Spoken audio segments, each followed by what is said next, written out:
चुनाव आयोग की निष्पक्षता पर राहुल गांधी सवाल लगातार उठा रहे हैं, लेकिन ये भी एक सच है कि देश के सरकारी कर्मचारियों को अगर सही मायने में लोकतंत्र सेनानी कहा जाए तो गलत नहीं होगा। जिन विपरीत परिस्थितियों में हमारे फोर्स के लोग, पैरामिलिट्री के लोग, पुलिस के लोग, सरकारी कर्मचारी मतदान कराने के लिए जाते हैं और जो सुविधाएं उनको मिलती हैं उनको एक सैल्यूट आज के दिन बनता है। आप देखिए, मैं गांधी मैदान में हूँ और पटना के अलग अलग विधानसभा क्षेत्रों में मतदान कर्मी, महिला, पुरुष, सिक्योरिटी के लोग बसों में बैठकर अपने अपने मतदान केंद्रों की तरफ रवाना हो रहे हैं और मतदान केंद्रों की तरफ रवाना हो रहे हैं। ईवीएम मशीन्स लेके महिलाएं और तमाम सरकारी कर्मचारी। क्या बोल रहे हैं?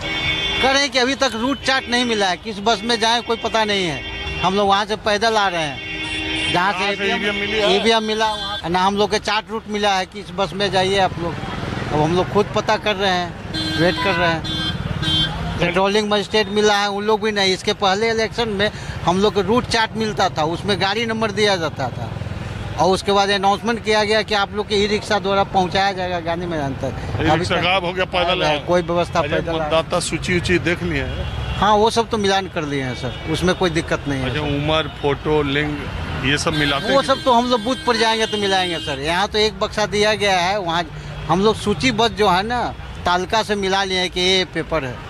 हम लोग बूथ पर जाएंगे तो खुली रूप से खोल करके हम लोग भरेंगे पेपर। हाँ, इतना टाइम रहता है कि आप पोलिंग बूथ पर ये देख सकें कि महिला की उम्र कितनी है या... अभी मिला है सर, तो हम लोग क्या करेंगे? जो समय रात भर हम लोग वही करेंगे। खाने पीने का इंतजाम रात? खाना पीना की अपना रोटी है, पता नहीं आंगनबाड़ी के पता चला है कि पैसा देने पर देगा, अब देगा कि नहीं देगा। अपना रोटी अचार रखे हुए हैं। बाहर में कहाँ खाए? कुछ नहीं, अभी तक भूखे हैं सर। जाने की जगह नहीं ना, टेबल पर बैठे हुए हैं 11 बजे से। कौन विधानसभा में है आपका? कुम्हरार विधानसभा। कुम्हरार जी, बड़ा चर्चा है कुम्हरार का। जो भी है सर, हम लोग के कोई मतलब नहीं है, लेकिन व्यवस्था नहीं है। ठीक है, देखिए ये सेंट्रल पैरामिलिट्री फोर्सेस के लोग जो है मैजिक में और इस तरह की गाड़ियों में भर भर के जाते हैं। बड़ी कठिन परिस्थितियों में इलेक्शन ड्यूटी होती है, मानना पड़ेगा। अब देखिए यहाँ पर महिलाएं, आपने ले ली सब इंतजाम? ओके, हाँ, बहुत अच्छी व्यवस्था है। हाँ, व्यवस्था बहुत अच्छी है। अरे तो पीछे मार्ट साहब मिले तो कह रहे हैं कहाँ देख रहे हैं, हम लोग पैदल आ रहे हैं, वो बाकी पूरे स्कूल से करना ही पड़ेगा ना। ऑप्शन था, जिनके पास ऑटो था वो ऑटो ले सकते थे, पैदल भी आ सकते हैं, लेकिन व्यवस्था अच्छी है। ज्यादा दूर नहीं चलना पड़ा, मात्र 5 मिनट मुश्किल से हम लोग। मालूम है कि आपके पोलिंग बूथ पर कितना वोट है? कितने पोलिंग बूथ पर वोट मालूम है या वहाँ जाके आप? नहीं, हमें पता है कि हमारे मतदाता कितने हैं, सब कुछ। 663 है, 663। छोटा ही बूथ है आपका? हाँ, छोटा बूथ है, पिंक बूथ है हमारा। अच्छा, मतदाताओं की पहचान या उसके लिए भी आप लोगों को ट्रेनिंग तो दी गई होगी? हाँ, ट्रेनिंग दी गई है, कैसे उनकी पहचान करनी है। 13 आइडेंटिटी प्रूफ है उनके लिए, उनसे हमें मिलाना है, ये उनके मिलाना। और हमें नामावली दी गई है, निर्वाचक नामावली, उससे मिलान करना है कि उसमें सीरियल नंबर लिखा रहता है, फोटो रहता है, उनका एपिक नंबर रहता है, उससे हम उनसे मिलाते हैं कि वही इंसान है या नहीं। तो देखिए महिलाएं ही महिलाएं। हाँ, अच्छा, अरे ये पूरा टीम महिलाओं की है क्या? पूरा हम लोग का 5 ग्रुप है महिला का। कहाँ आप? कौन विधानसभा में आपका ड्यूटी है? विधानसभा बांकीपुर। हम लोग मोकामा में जिसकी थी वो दोपहर में ही निकल गया। मोकामा वाले को दोपहर में ही रवाना कर दिया गया और मोकामा में घुड़सवार दल भी भेजा गया है। सारा कुछ तो यहाँ खुद ही अरेंज करना पड़ रहा है ना। वहाँ से लेकर हम लोग पैदल आए हैं, वहाँ से सेंटर से यहाँ पे गांधी में, फिर बस को ढूंढो, बस से फिर अभी तक बस नहीं मिला है। भी सामान है तो सब पैदल लेके आए? सब कुछ पैदल लेकर आए हम लोग, सब कुछ। अपना भी लगेज, वहाँ का भी लगेज, दोनों उठा के वहाँ से यहाँ है। हर चुनाव में होता रहता है, इसीलिए तो मैं टीचर है ना? नहीं, हम एग्जीक्यूटिव इंजीनियर है। एग्जीक्यूटिव इंजीनियर है। फर्स्ट टाइम में ये इलेक्शन में ड्यूटी पड़ी है मेरी। आप एग्जीक्यूटिव इंजीनियर हैं? जी हाँ। किस डिपार्टमेंट? RCD में है। अरे तो बहुत सीनियर पोस्ट है, या तो बीटेक है?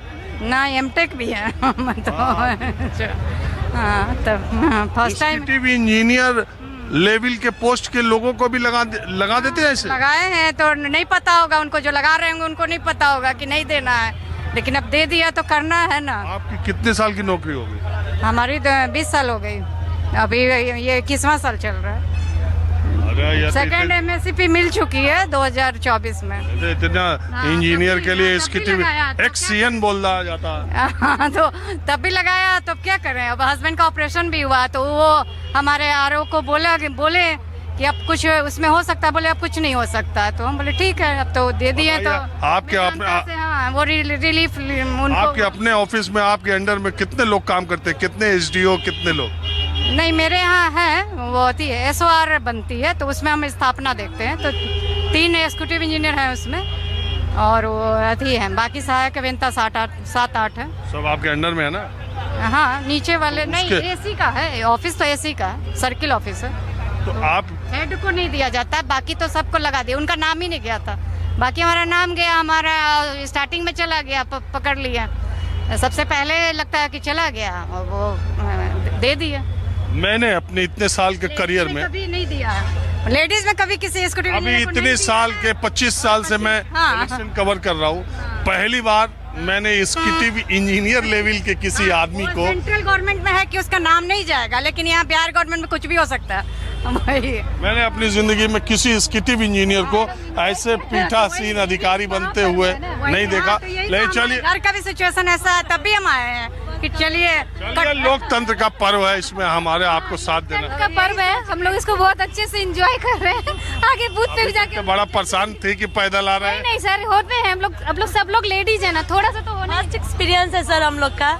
आप क्या है, टीचर? हाँ टीचर है जी, 10 साल हो गए, तो फर्स्ट आप भी एक्सपीरियंस। टीचर है? हाँ हम भी टीचर हैं, और इससे ये भी होगा कि जेंट्स लोग ये ना समझे कि हम बहुत मजबूत हैं और करवा सकते हैं वोट महिलाएं भी करवा सकती हैं, और सारा सामान ऐसे पैदल ला के यहाँ अरेंज करके, बस अरेंज करके जा भी सकती हैं और करवा भी सकती हैं सफलतापूर्वक। कल हाँ यही है, और कल सफलतापूर्वक हम लोग वोट करवा के हमारी राय एक ये है कि चुनाव में बड़ी सवाल उठ रहा है, वोट को लेके, वोटर लिस्ट को लेके, फला चीज, तो आप लोगों के ऊपर महती जिम्मेदारी है, जो भी वोटर वोट देने आए उनकी पहचान सुनिश्चित कीजिए, और आप ही लोग वहाँ पर पोलिंग में, वैसे तो पोलिंग एजेंट भी रहते हैं। बहरहाल आप लोगों को हमारी तरफ से बहुत शुभकामनाएं।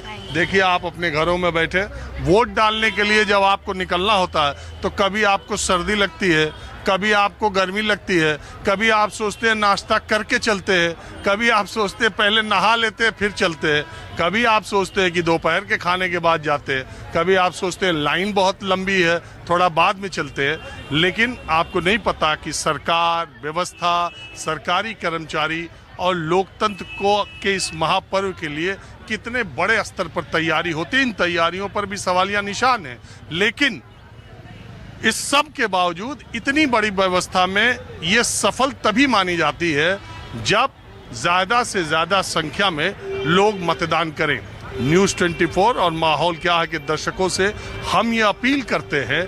देखिए, कई बार ये सवाल पूछा जाता है कि 75-77 आज़ादी के 78 सालों के बाद हमने क्या नहीं सीखा, तो इसमें एक चीज़ ये है कि हमने अभी तक अनिवार्य मतदान नहीं सीखा। 70% 65% मतदान कोई मतदान नहीं है, ये 99% होना चाहिए, या 98% होना चाहिए, या हो सके तो 100% होना चाहिए। तो कम से कम बिहार के लोगों इस बार फिसड्डी नहीं रहना, ना तो सेकंड क्लास पास होना, ना तो फर्स्ट क्लास पास होना। मेरी अपील है आपसे कि आप 75% से ऊपर, यानी पहले जो डिस्टिंक्शन कहा जाता था, बिहार के मतदाता डिस्टिंक्शन से पास हो। बिहार का मतदान प्रतिशत 75% से ज़रूर ऊपर होना चाहिए। इन महिलाओं, इन बहनों, माओं, सबकी मेहनत को भी देखिए। और अब मैं आपको बिहार चुनाव से जुड़ी एक बेहद ही खूबसूरत तस्वीर और नारी सशक्तिकरण के लिए, या हमारी देश की महिलाएं और बिहार की महिलाएं किस कदर आगे निकल चुकी है, उसकी एक तस्वीर दिखाता हूं, और उसके बाद गुरु नानक जयंती पर आपको हरमिंदर साहब भी ले जाऊंगा।